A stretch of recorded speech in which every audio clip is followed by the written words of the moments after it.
Shalom Aleichem, good evening. Welcome to class number 29 in our 30 letters in 30 days.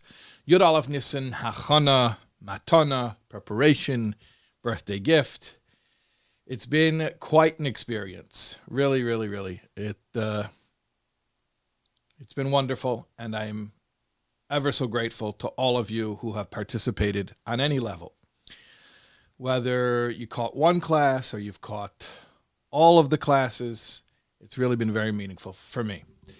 I want to, before we learn tonight's letter, mention some orders of business. There's a lot of stuff to mention tonight.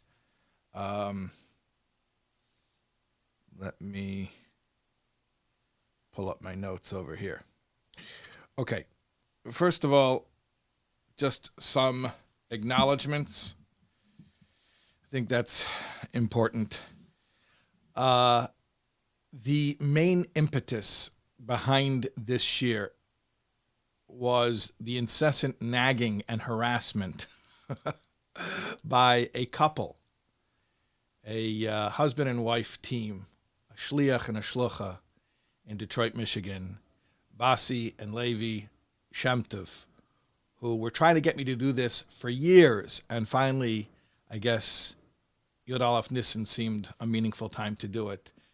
And I thank Levi and Basi for making this happen and then sticking with the project and making sure that there were funds and making sure there were resources and making sure it was organized and making sure we had the best talent on this team. And we really did have incredible people involved here. And I'm going to try to mention all of them tonight. Mendel Shemtov, also Shemtov, a relative of Levi and Basi, a nephew. He was really the organizer and the coordinator of all aspects of this project, from the technical side to the content, meaning class preparation and coordinating with our research team, which I'll mention in a moment, and helping me to prepare for these shiurim and being my chavrusa and my handler, and just a brilliant young man with an incredible temperament. And I could definitely not have done this without Rabbi Mendel Shemtov's constant organization, planning, thought. In fact, you want to know, he's the guy who wrote up the list for me tonight. This list of thank yous. I wouldn't even have my list of thank yous if it not for Mendel Shemtov. Okay. The Vad Or V'Chaim Kashrus, specifically the women's division, and Mrs. Iti Shemtov, who's Mendel's mother. And you know what? Talent runs in families. So what can I tell you? She organized all of, the groups that we had all over the world, literally on every continent, except for Antarctica. I did not hear there was a group in Antarctica, but we had these women's groups who were learning the letters and then getting together and discussing them and talking about it on a personal level. So that was her department, making sure that happened, along with lots and lots of other logistics to make this more than just a shiur, but to make it an experience and to make it something that people are buzzing about all over the whole world.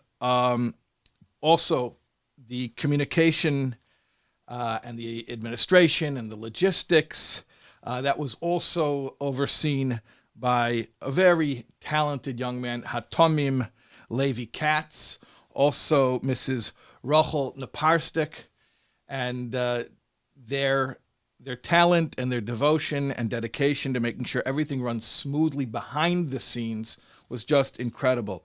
Mrs. Rachel Holtzkenner, she devised a sort of parallel program. She put together resources for teachers, for community leaders to be able to engage in conversations with their communities about the letters.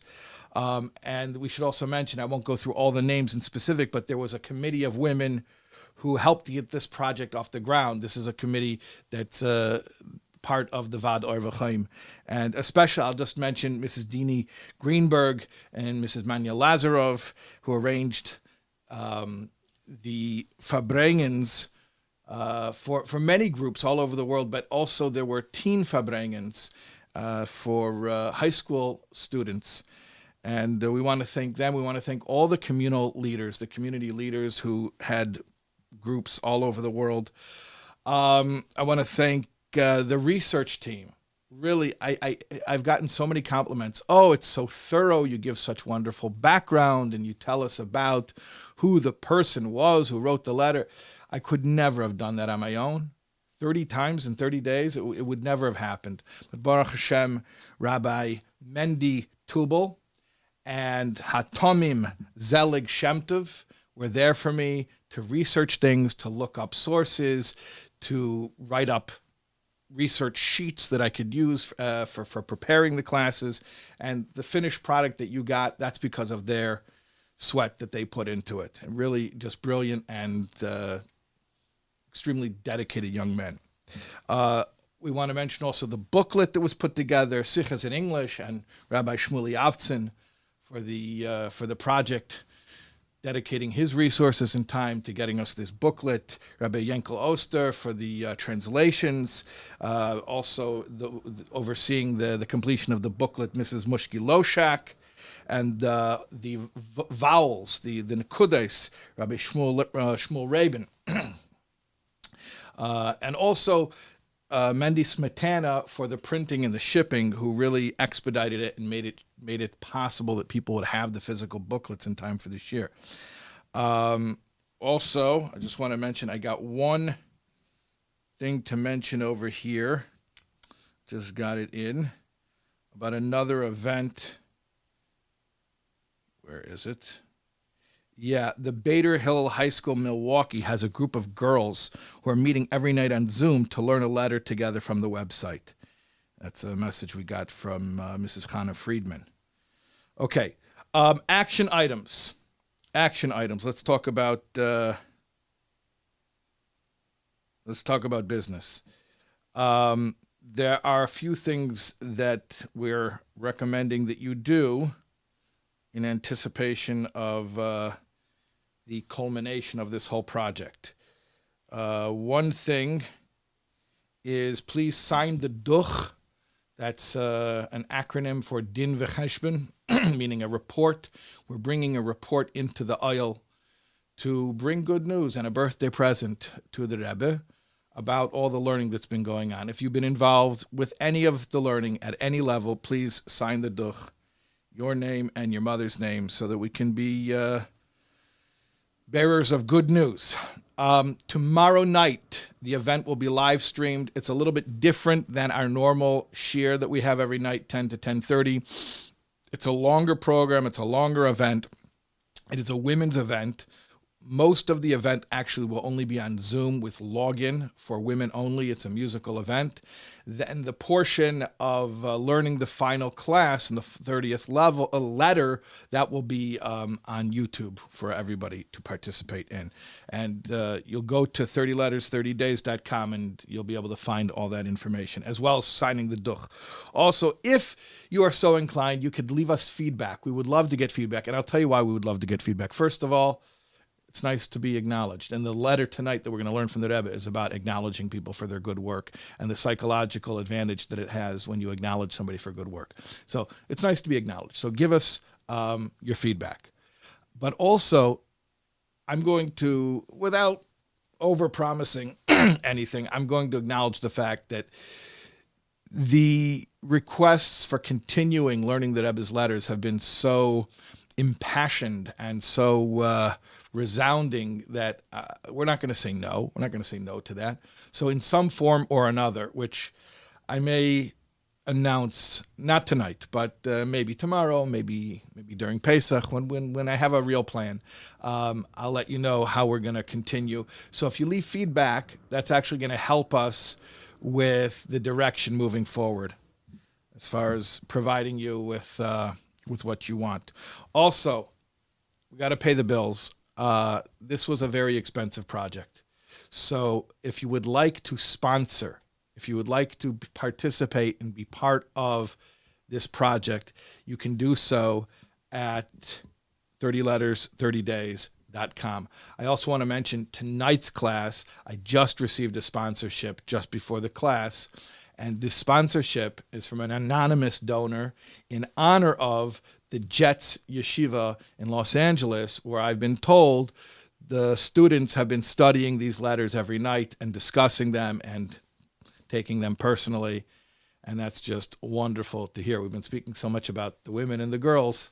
So I just heard about a group of Bachrim and Yeshiva at Jets in L.A. They are following these letters as well. So we thank the donor of tonight's shir who stepped up and said, what can I do to be part of this program?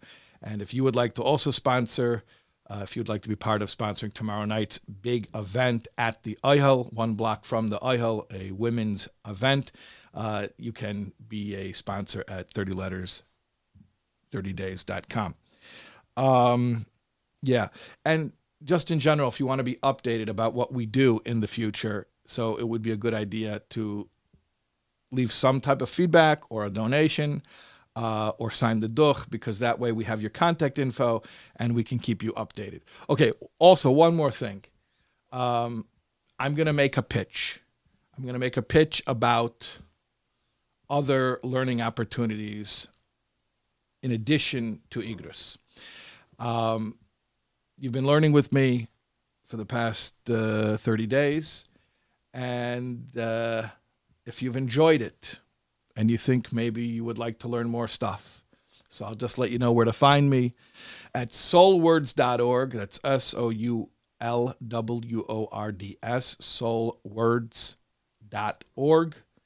There you can find thousands of hours of my classes on all types of subjects, text-based classes on Tanya and on Shara B'tochen, and you can find lectures on topics of various issues, and a parsha. There are classes there on every single parsha of the week, and pretty much anything that I could think of. But if you think of something else that you'd like to see from me, let me know. So that's soulwords.org. That's my website. Of course, you can find all of the Soul Words material on our YouTube channel. That's youtube.com/soulwords. You can find us on all of the major podcast platforms like Spotify and Apple Podcasts at the Soul Words podcast program.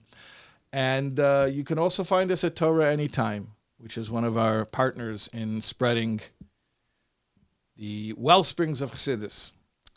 So I hope that you'll continue to learn with me, albeit virtually, but it's nice. It's nice to be able to at least think that there are people on the other end who are connecting to whatever it is that I'm putting out there. Okay, fine. That's a long intro. Oh, someone's asking here in the Zoom chat, what time is the letter going to be tomorrow night? We're going to endeavor, with Hashem's help, that the letter part will be at 10, like it's always been at 10. So we're going to try to keep that part consistent. If you can't join us for the entire program tomorrow night, if you can, that would be wonderful. But if you can only tune in for a part and you want to try to catch the 30th letter, that'll be, God willing, at 10 o'clock. Okay. I hope I didn't forget anything. I really hope I didn't. All right. Maybe we're just going to have to keep learning letters until I remember to mention all the things I'm supposed to mention. Let's do tonight's letter number 29. Yeah, and this is letter Gimel Shin Lamed Dalet 3334 in the Igros, Igros Kodesh Chelik Yod, volume 10. Like all of our letters are from volume 10. Baruch Hashem, Tes Adar Tufshin Tes Vav, Brooklyn, New York. This letter is dated the 9th day of the month of Adar, the year 5715, corresponding to 1955. And those of you who know a little bit of Chabad history know that Tes Adar, the 9th day of the Hebrew month of Adar, is a very important date in the Chabad calendar. And I'll let you think about what it might be, because in the end of the letter, the Rebbe actually says explicitly what it is. Maybe we'll make like a game of it. See if you can Shout it out if you know it now. Yeah, very good. That was right. I heard somebody get the right answer just now. Okay. Havasik v'chosid ish yirei Elokim nichbad v'naylo oisik b'tzorchi tzibur v'chulu mereno Rav Chaim Zalman shiyichya mechuna Chazak shalom uvracha. To the distinguished individual, the chassid, the God-fearing man, the honorable, the exalted, community activist, Rabbi Chaim Zalman, known as Chazak. Who is Chaim Zalman, otherwise known as Chazak?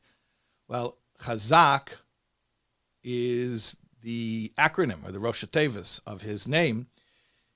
Chaim Zalman is the Ches and the Zayin, and then the Kuf is Kramer. Chaim Zalman or Chaim Shner Zalman Kramer. And Chaim Shner Zalman Kramer was he was actually the oldest of the four sons, not the four sons in the Haggadah, because these were all wise sons. The four sons of Reb Moshe Lazer Kramer. Who was Reb Moshe Lazer Kramer? Well, if you've ever benefited from anything that Chabad has accomplished in the United States of America, and I think probably that includes every single Jewish person in the world, then you have a debt of gratitude to Reb Moshe Lazer Kramer and his family. Reb Moshe Lazer came over to America in Tuf Reish Nun Hey. That's 1895. That's a very early time to come over. I mean, relatively speaking, for a Russian Jew. There were German Jews who came to America at that time, but most Russian Jews came a little bit later after that. So he was actually one of the earliest Chabad Hasidim in America to establish himself.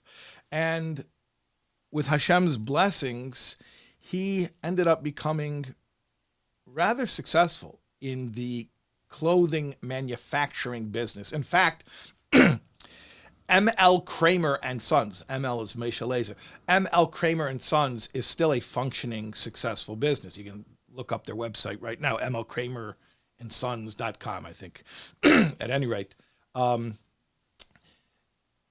the original Agudas Chassidei Chabad in America, the organization of Chabad Chassidim, it used to have its meetings in Mr. Kramer's factory.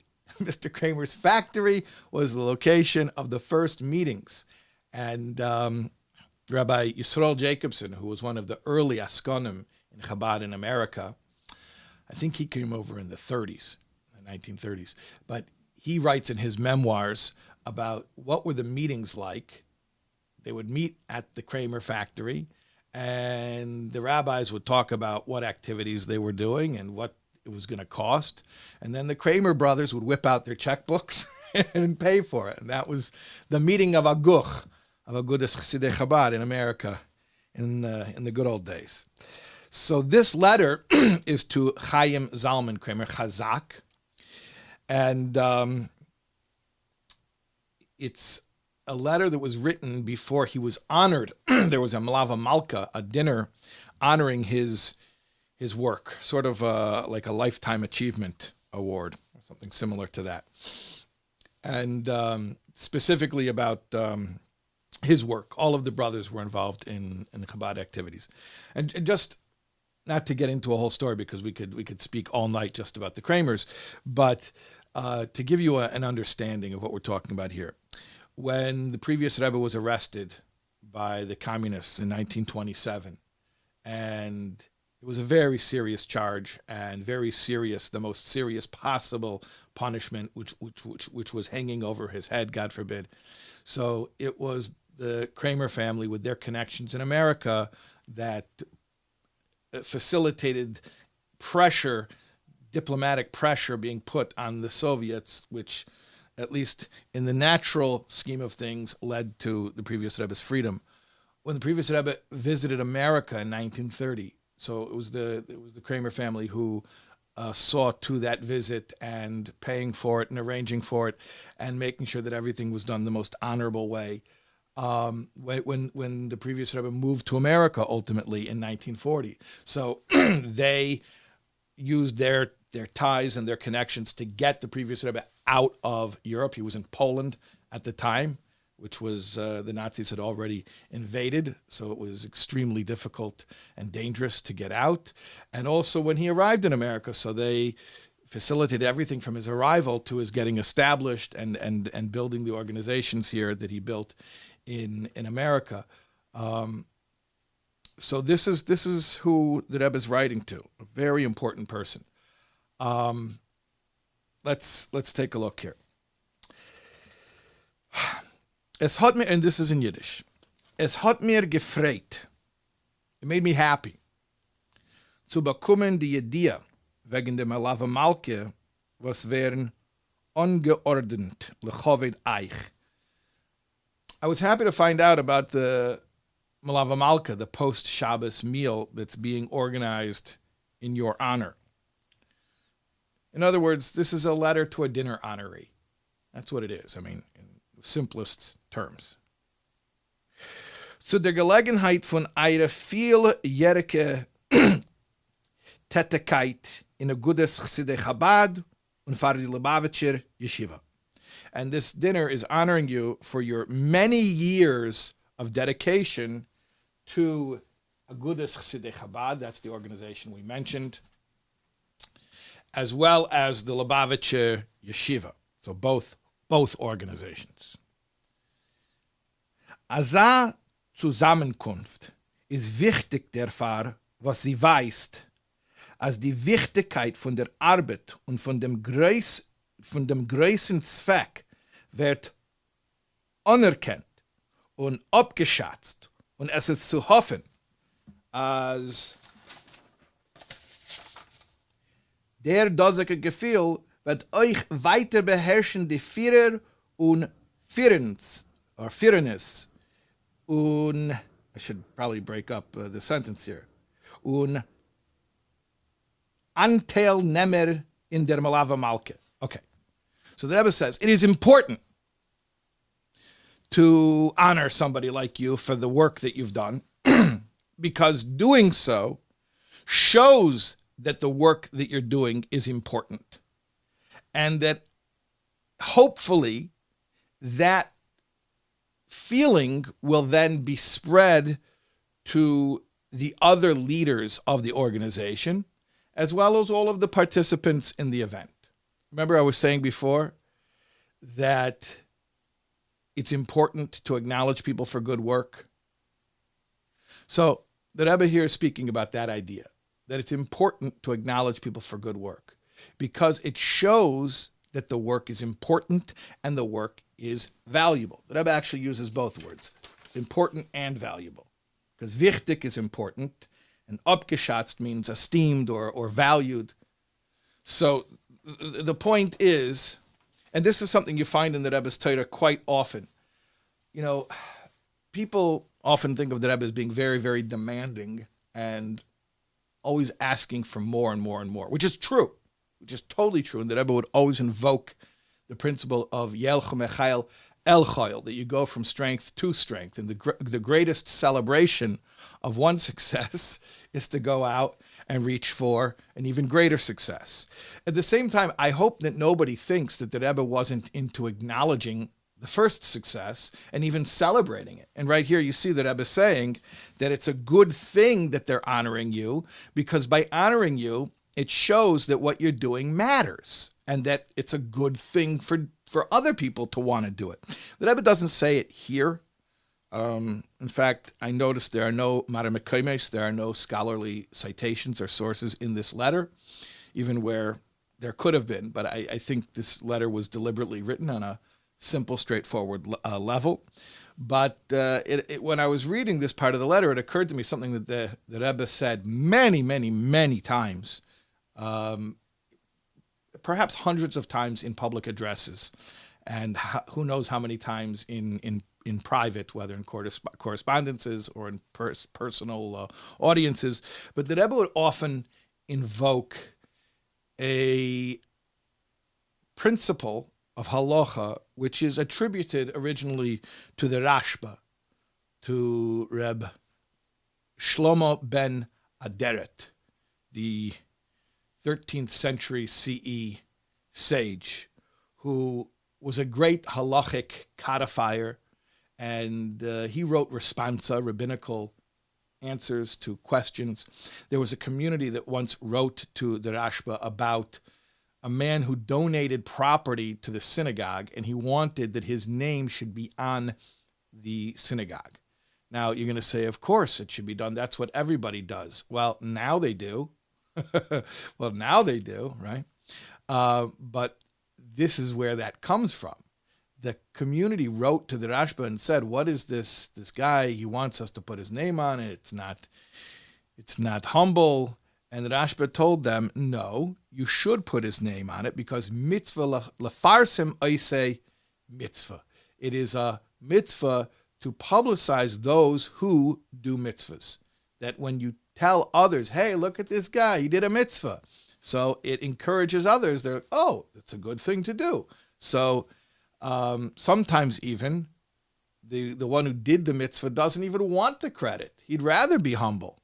But he has to take one for the team, so to speak, and allow them to publicize that he gave it so that it encourages others. By the way, I've done that in fundraising many times, where somebody has told me, I don't want my name on it for whatever reason, maybe because they're very humble, maybe they just don't want other people calling them. And I've had to say, you know what, if I can put your name on this and say that you're giving to this cause, it's going to bring in more money. And then begrudgingly they'll say, okay, fine, put my name on, because they understand it actually does help. It's a good thing.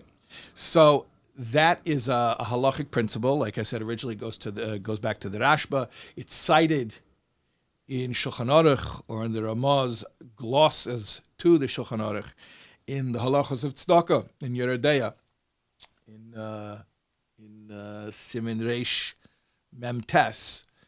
Over there, he says that even though maybe you would think you shouldn't do it, but it's a good thing to do, and he cites the Rashba as his source.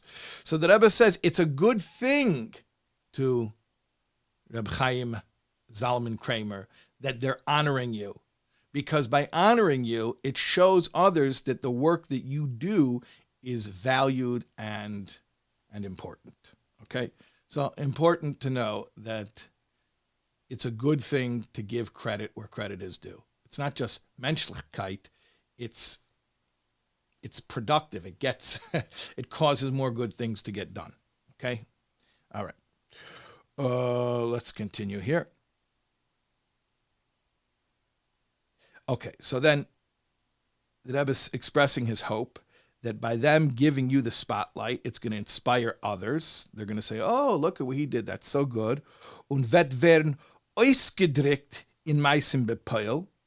And then that feeling, when people look at you and say, oh, that's so cool what he did, that will then translate into action. Obviously, its value is that it gets translated into action.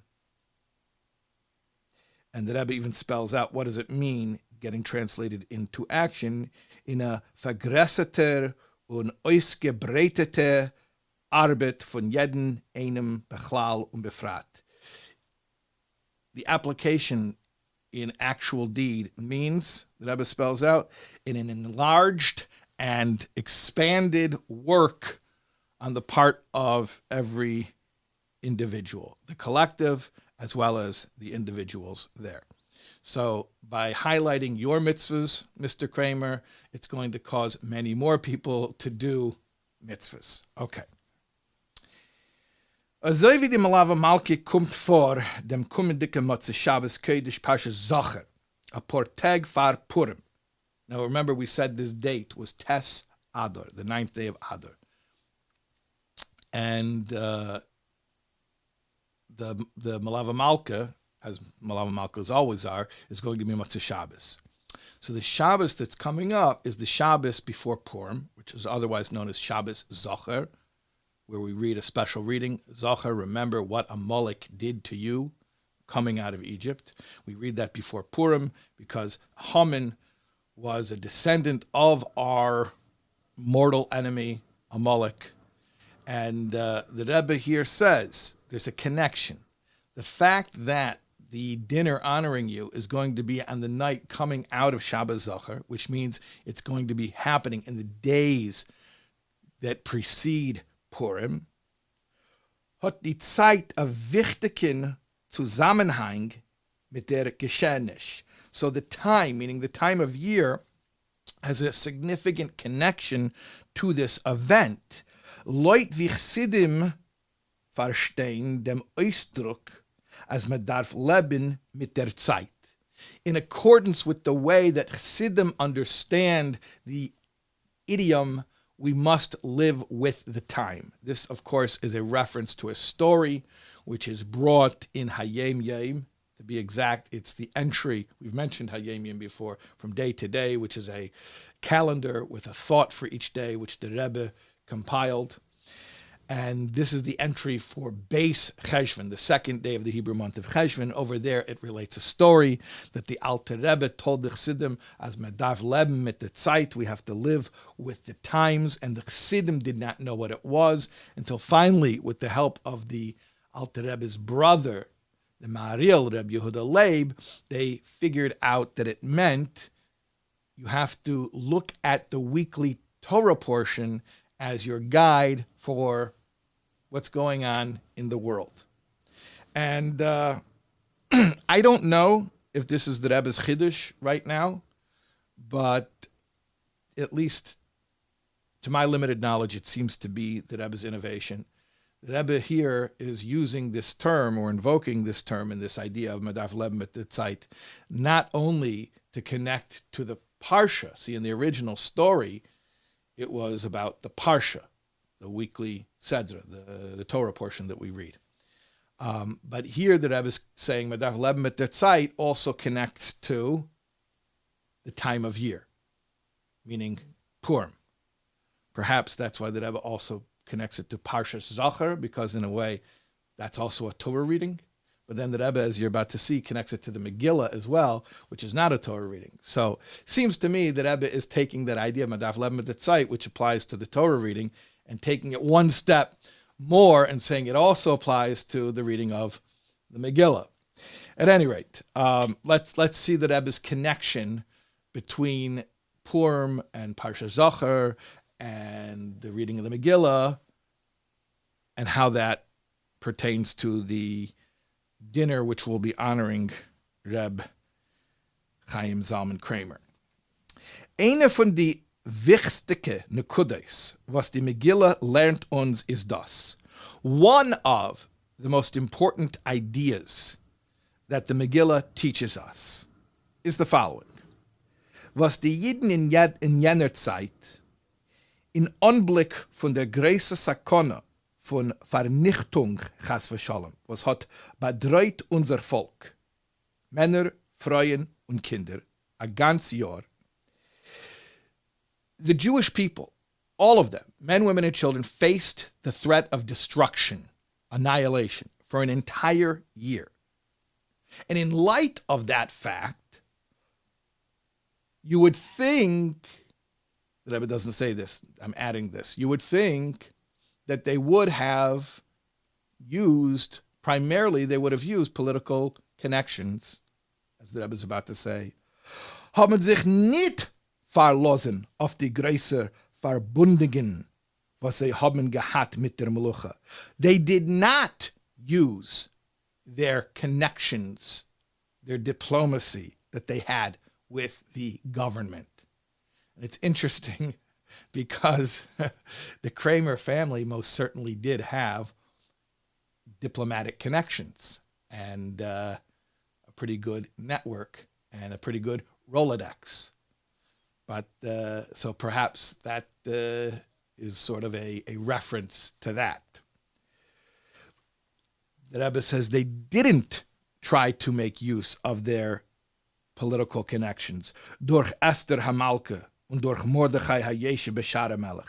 Not through Esther the queen or Mordechai, who was a government official sitting in the king's gate. Nor haben verstanden. Rather, the Jewish people understood.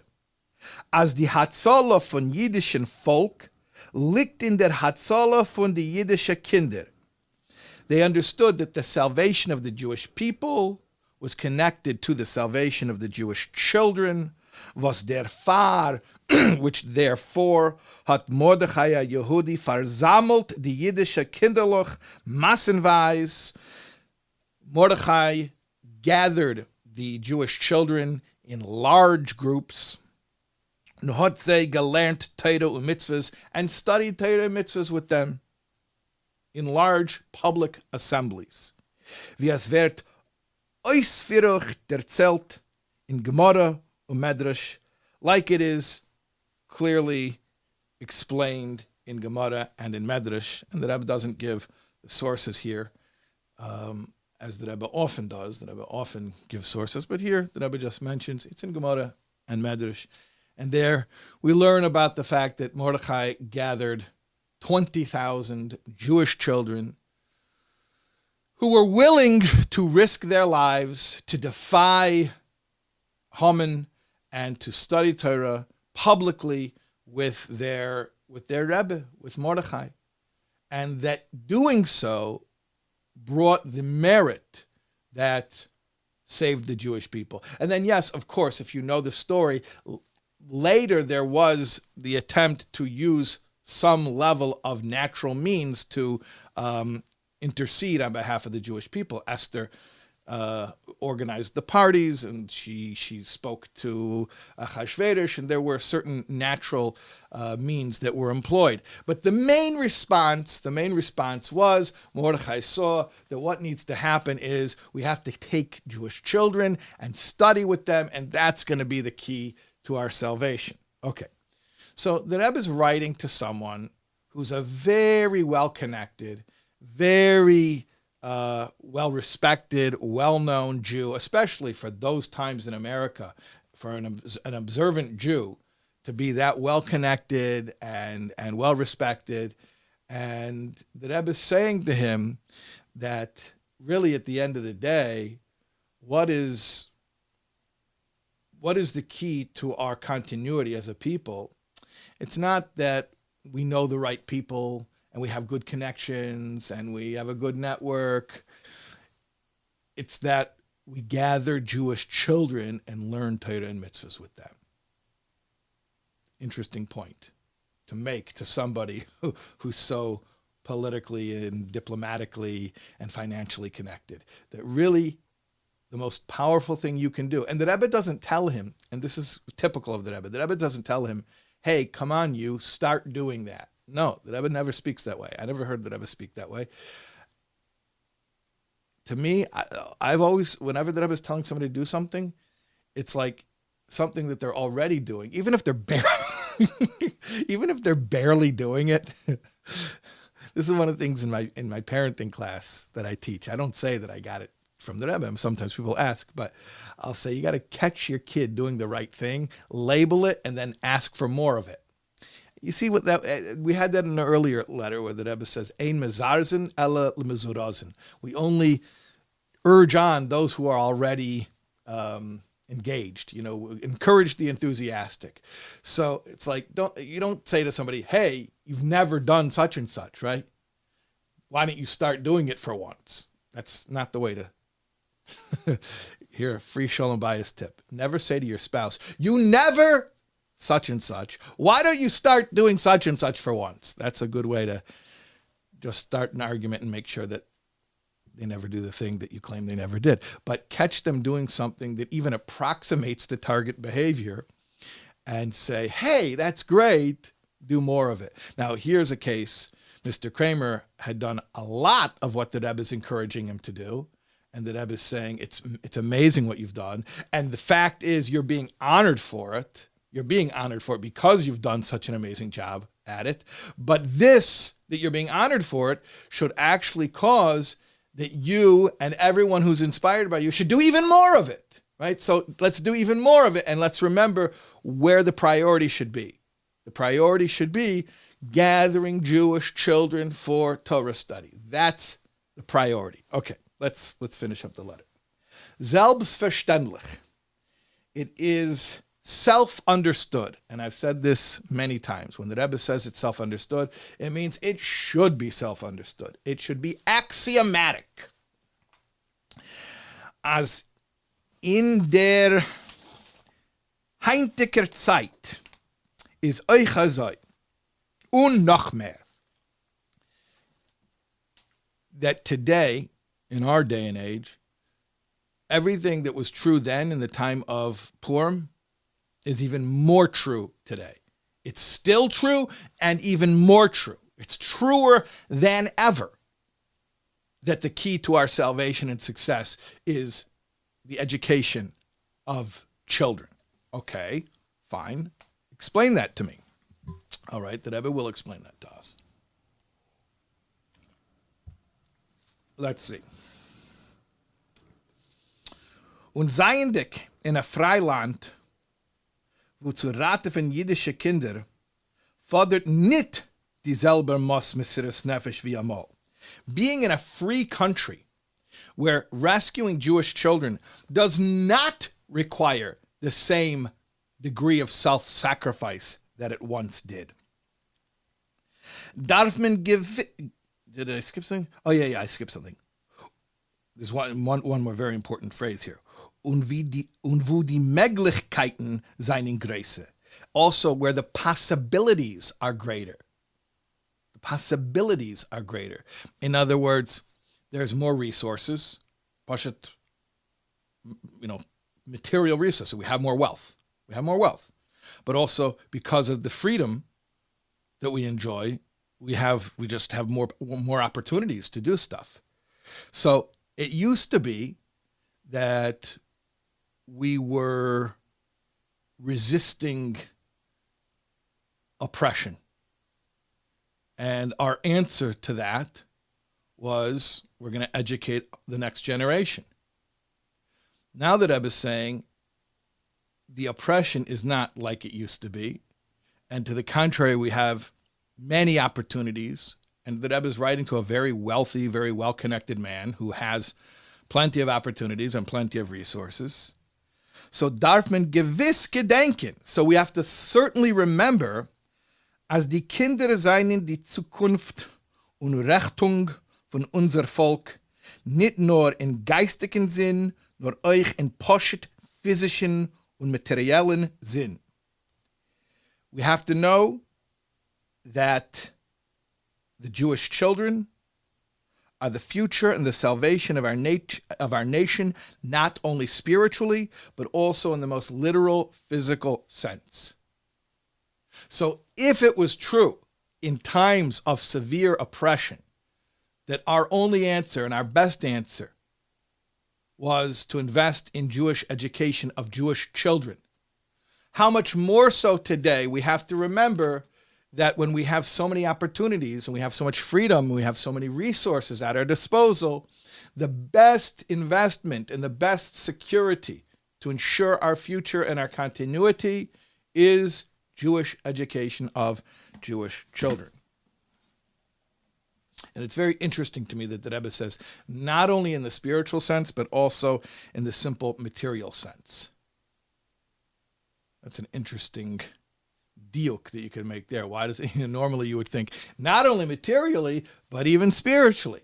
But the Rebbe does it the opposite. Not only spiritually, but even materially. And I could take a guess what that might mean. And it's in line with something that we've learned many times over the past 30 days, which is that there's no contradiction between what's good for the soul and what's good for the body. That the same Hashem who gave us the Torah and its laws created the world that we have to live in.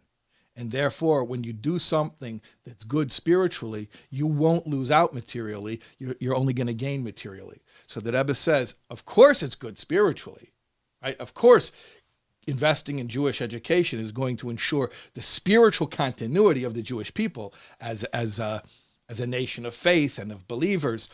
But I'll tell you even more, it's actually going to be good in the most literal physical sense as well, meaning safety, security, prosperity, good health, that kind of stuff, is also going to benefit from investing in the Jewish education of Jewish children. Okay. Remember we asked for the prize. What is the significance of Tes Adar? Heint Tes Adar, wenn der Brief wird geschrieben. Today, the 9th day of Adar, when the letter is being written, is der Tag. Then is the day when what? What happened on the 9th day of Adar? Kveid kedushas meide v'chomi admor zecher tzadik v'kodesh levroch lechayu ho'elam haba nishmase begin ze merem zichuse yogen elenu is gekommen in America. Tes Adar is the day when the previous Rebbe came to America. Not to visit, he had visited previously, but he came here to settle in 1940. And who was involved in the welcome committee? Of course, the Kramers. In fact, they arranged that the Frierdiker Rebbe should not have to go to the dock where they have, you ever land at like an international airport and you have to go through customs and immigration and you stand in this big giant hall and you go through the rope maze, and it's not something that a Rebbe should have to do. So they arranged that a little boat, I think a little tugboat, came up to the ship, and the Frierdiker Rebbe got off on there, and then they took him to his own pier, and they processed whatever they needed, legal immigration papers or whatever it was over there, without having to go through the big entry hall. So that was the Kramers who arranged that. So the Rebbe says, Tes Adar is the day when the Frierdiker Rebbe came to America. Und hat das Oibedermante unterstrichen. And he underlined or emphasized the above mentioned. What did we just mention? What's the above mentioned? That the key to our continuity and success as a people is the Jewish education of Jewish children. So the Rebbe says, on the day that this letter is being written, which is also the anniversary of when the Frierdiker Rebbe came to America, that day was a day when the Frierdiker Rebbe very clearly, through his actions, emphasized this concept that we're talking about, the concept of the Jewish education of Jewish children. Okay, how so? Damit was tekef noch sein Kommen nachher, noch edere hat sich abgeruht oder eingeordnet sich allein, a filo in a samen elementaren Eufen, hat gegründet die Lubavitcher Yeshiva und andere Meisters für Chinuch HaKosher v'HaToher. Before he settled himself, before he went to his hotel room, he had already established the Lubavitcher Yeshiva in America. And this is a matter of public record. There's a sicha, a public address, from the Frierdiker Rebbe, Tes Adar, at the Greystone Hotel in Manhattan. And before the Frierdiker Rebbe has so much as gone to his room, can you imagine that? You just took an international sea voyage. And intercontinental. And before you've even settled into your hotel room, you've already met with Aguch, with Agudas Chassidei Chabad, which is what the Frierdiker Rebbe did. And, some meetings are just meetings. Other meetings actually, on occasion, produce something. And the meeting results in a decision that we're starting the Lubavitcher Yeshiva in America. And when's it starting? Tomorrow. Before the Frierdiker Rebbe even went into the hotel, he said that we are proud to announce we have just decided a few hours ago. You can look up the Sikha. We just decided a few hours ago that tomorrow is going to be the first day of the Lubavitcher Yeshiva in America, and it's going to be at the Oinig Shabbos Shul. I'm not sure where the Oinig Shabbos Shul is. I imagine somewhere in Manhattan. And classes are starting tomorrow. I'm already way over time, so I'm going to mention something. A few nights ago, I mentioned Yechanan Gordon. And by the way, I got a wonderful letter from Yechanan Gordon yesterday. Not the same Yechanan Gordon in the letter, but somebody with the same name, Yechanan Gordon, wrote a wonderful letter yesterday talking about him enjoying these classes. And it's wonderful. I know Yechanan Gordon. And for him to enjoy my classes is wonderful because I enjoy his father's classes every day. He's the son of Rebbe Yeshua ben Yamin, Olav Shalom, who was a dear, dear, dear friend of mine and a role model and a hero of mine, and continues to be my teacher because of the miracles of modern technology. I still learn with Josh Gordon every day. Come out every day, yeah. At any rate, so just to mention Yechanan Gordon, when he moved to America before the Frierdiker Rebbe came, meaning before 1940. And he actually was very, very concerned about his children, what would happen to them living in America and not having Tomchei Temimim. Tomchei Temimim is the Lubavitcher yeshiva. So he asked, before he left, he asked the Frierdiker Rebbe a bracha that his boys, as Bachrim, should learn in Tomchei Temimim. And in fact, I think he even asked for a guarantee. And the Frierdiker Rebbe told Rabbi Yechanan Gordon, yes, your sons will learn in Tomchei Temimim.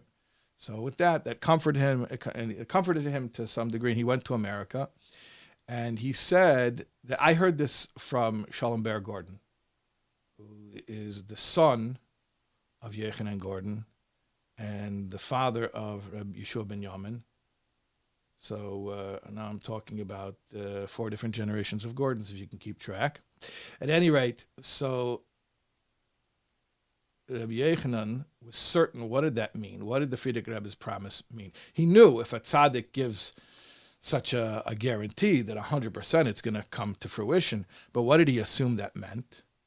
You have to understand what America was in the 1930s. He assumed what that meant was that he would send his boys back to Europe on a boat, and they would learn in Poland, where the Lubavitcher yeshiva had relocated to at that time.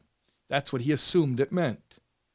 He said, never in my wildest dreams, never would I have fantasized that when the Frierdiker Rebbe said, your sons will learn in Tomchei Temimim, that meant in America. So dreams do come true. When you have a visionary and a dreamer and somebody who's able to envision such things, then that which seems unthinkable from a perspective of conventional wisdom, and even the conventional wisdom of a devoted chassid, those things can actually come true and do come true and have come true. Yeah. Anyways, let's... I'm just prolonging. If you got stuff to do, you can go. It's bittersweet. This is the last class. I mean, tomorrow night we have a class. We have an event. But this is my last time sitting in this studio, at least for now. This is my last time sitting here in the beautiful Soul Word studio in downtown Cedarhurst. And doing the 30 Letters, 30 Days. So I'm kind of prolonging. This is the Jewish goodbye. You know about the Jewish goodbyes. You're going to have one on Pesach, right? When the family members get up and they say, yeah, well, we got to go. And then they just move from the dining room to the living room. Then an hour later, they move from the living room to the front hall. then they move, then they get tired from standing in the front hall. So they go sit down in the kitchen. And then they pick fruit from the fruit bowl that's on the kitchen counter. You won't put it on a plate because that's rude, because that means you came back and sat down again. But you just pick it from the fruit bowl. Then it's you're still on your way out the door. So it's you're still transitioning to leaving. It's still part of the goodbye. Everyone knows what I'm talking about. Okay. Anyways,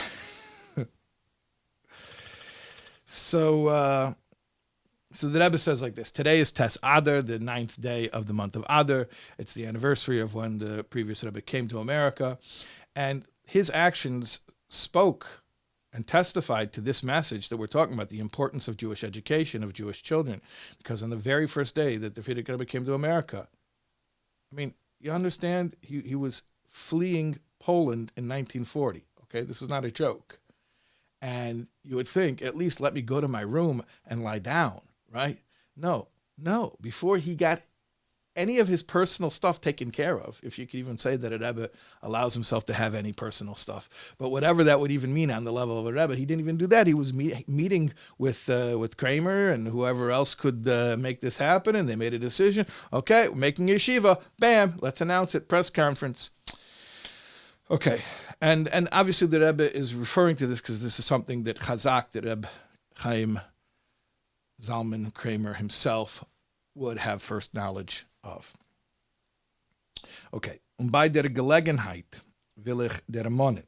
So, at this opportunity, on this occasion, I would like to mention, as ihr, Rebbe Chaim Zalman, pretty strong, to be addressed by name.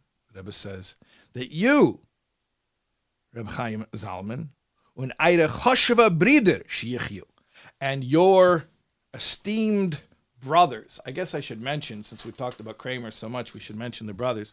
Chaim Zalman, I mentioned, was the oldest of the four brothers, and he was also known in business as Hyman. I had a great uncle Chaim who was also named Jaime. I think probably every American Jewish family has a great uncle named Chaim who was known as Jaime. Anyways, so Chazak's English name was Hyman. And there was Yitzchak Arya, who was known as Izzy. I'm not joking, by the way. I also had a great uncle, Yitzchak, who was known as Izzy, or Ira, but okay. Avram Doivber, and he was known as Abe. And then there was Yukusil, who was known as Sam. So you had Hyman and Izzy and Abe and Sam. That's like right there. It's like in an old shul on the Yortzeit board, the plaques, like those are like the classic. That basically had it covered. Those are the four classic like Jewish immigrant American names from that era. Those are the four Kramer brothers. So the Rebbe says here that you, Rebbe Chaim Zalman, and your Chosheva Bride and your esteemed brothers, may they be well, hat sich von ersten Moment gestellt in die erste Reihen mitzuhelfen in der Arbeit die ganze Zeit. You were there. You were there. That you've been constantly there from the first moment to offer your assistance. Ich wünsch euch, I wish for you, I bless you, zu können feiern a Sach. This is like an anniversary. It's like Maloshin Yovel. It's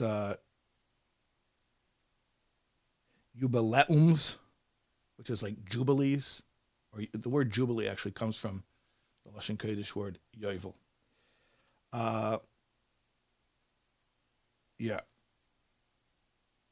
Von fruchtbarer Arbeit, of fruitful work. So I'm wishing upon you that you'll be able to celebrate many anniversaries of fruitful work. Mesif vehoilech, increasingly growing, because that's always the Rebbe's push, is what you've done so far is great. Now do even greater. Was das schafft die Zeneires vekelim levirches Hashem Yisborich begashmias uveruchnias, and this constant increase in doing this productive work, namely the work supporting Jewish education of Jewish children that the Rebbe was speaking about at length, that is what opens the pipelines and the vessels for Hashem's blessings materially and spiritually. In other words, the Rebbe is reminding these very blessed individuals, people who have been blessed materially and spiritually, that ultimately it's this work that brings that blessing and continues to bring that blessing into your life. Bivracha, with blessing.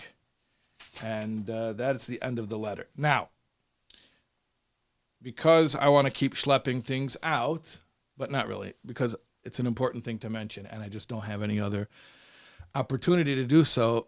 If I don't do it now, when am I going to get around to it? Before the shir, mamish, a few minutes before we went live, I got a beautiful text from a younger man, another Levi Shemtov, not the first Levi Shemtov I mentioned before.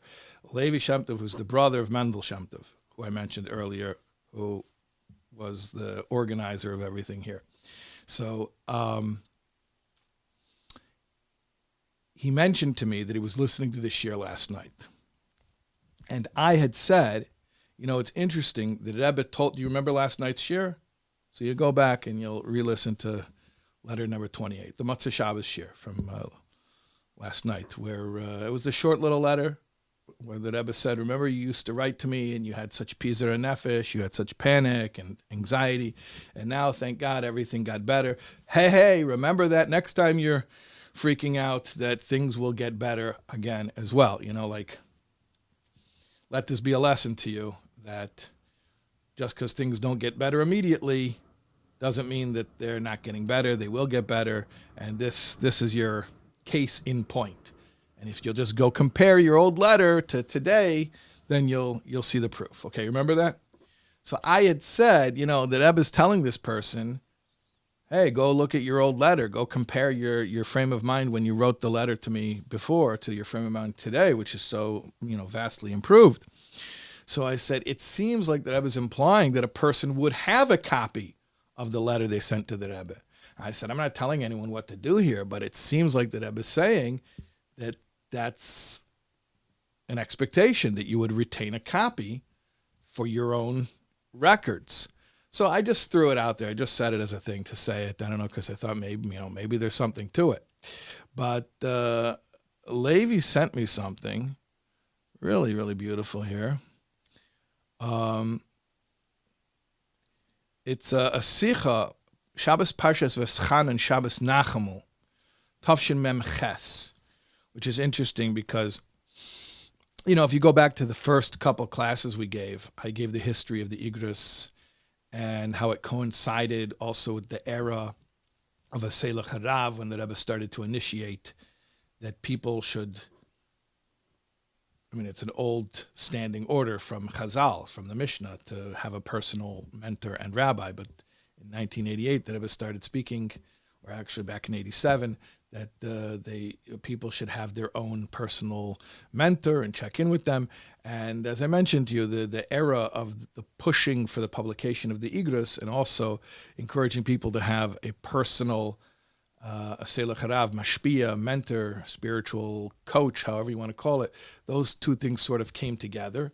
And as I mentioned to you in the Mavai of the Igros, that it mentions that this is similar to the program of Tanya, the way the Alter Rebbe set it up, that coupling the text of Tanya with guidance from local experts, as the Alter Rebbe describes it in the Hakdamas HaMalakit, in the preface of Tanya, that is similar to the program that the Rebbe designed, where we would have Igros to consult with as far as getting the Rebbe's approach, and also, obviously, the objectivity that can only be gained through talking to another person, someone that you respect and are willing to listen to, otherwise known as a mashpia or a rav.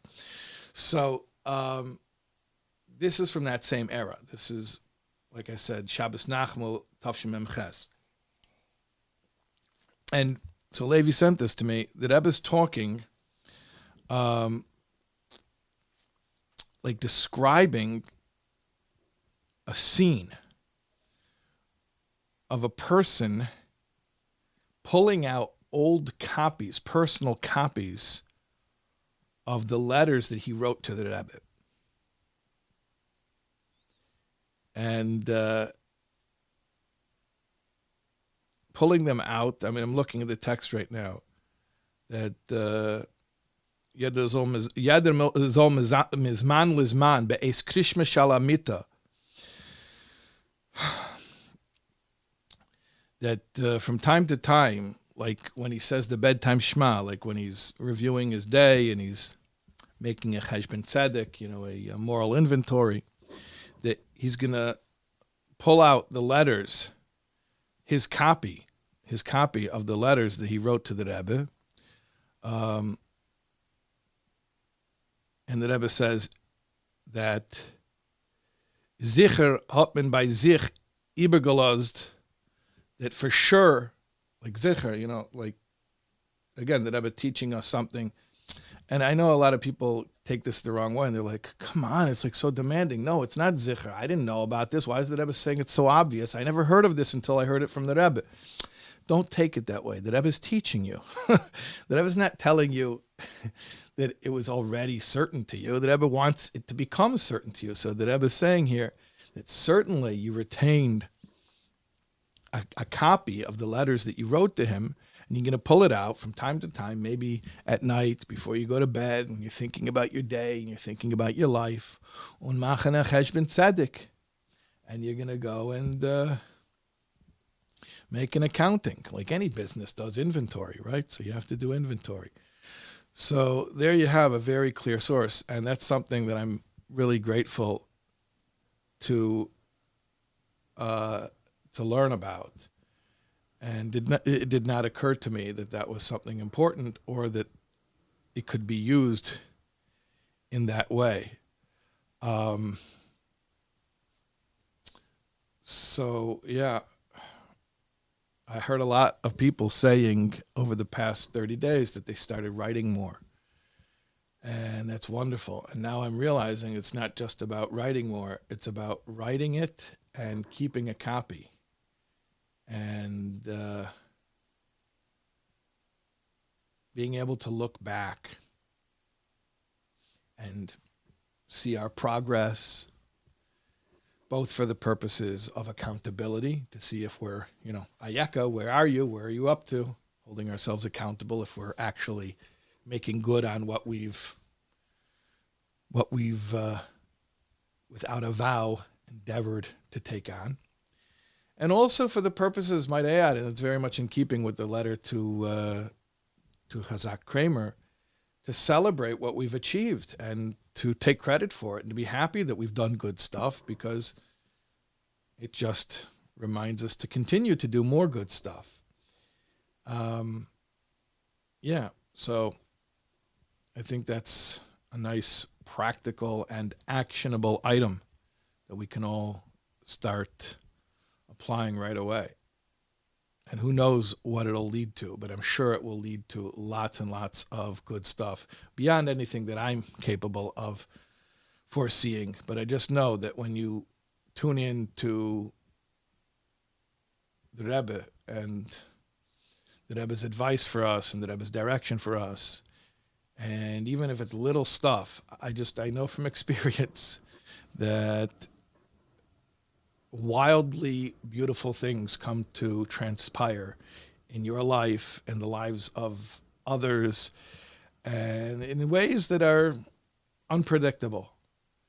And it just takes a willingness to view the Rebbe's teachings as not just something that we revere for its holiness, or even that we follow out of a sense of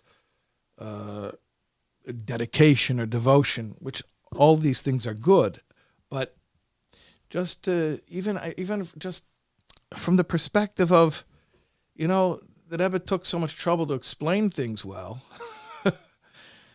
If I'll stop a second and think and internalize, this stuff really makes sense. And I don't have to understand the full ramifications of it, and I can't understand the full ramifications of it. But when I start to tune in and align myself with it, wonderful things happen. They really do. I hope that everyone has enjoyed this as much as I have. I hope that we'll continue to learn together in various capacities. And I invite you to tune in tomorrow night, ladies, women only, for the Zoom portion of the Verbringen, which requires login. And then everyone can watch the final class at 10 o'clock on YouTube. In fact, I think the program starts on YouTube a little bit earlier tomorrow night. But again, all of this practical information is at 30letters30days.com. Okay.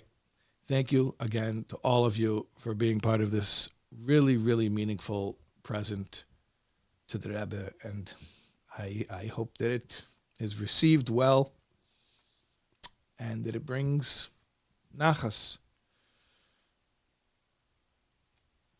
Okay, good night.